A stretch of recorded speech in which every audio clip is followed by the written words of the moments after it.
अमित शाह बड़ घोषणा जो मानकर टंका सहारा इंडिया रे फसी रही एक खुशी खबर।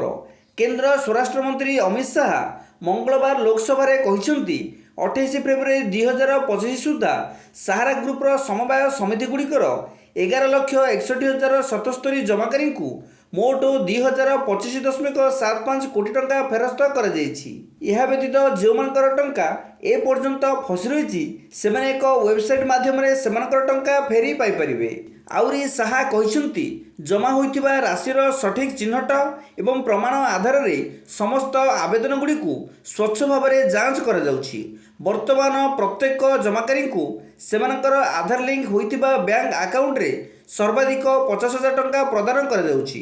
तथापि सीआरसीएस सहारा रिफंड पोर्टाल रे उपलब्ध सूचना अनुसार निवेशक माने 5 लाख टंका पर्यंत फेरस्त दाबी करिपारिबे। सहारा टंका फेरस्त एक वेबसाइट माध्यम रे कर जाउछि एवं संपूर्ण प्रक्रिया डिजिटल माध्यम रे हेउछि। यह पूर्वतन सुप्रीम कोर्ट विचारपति जस्टिस आर सुभाष रेड्डी द्वारा तदारक कर जाउछि।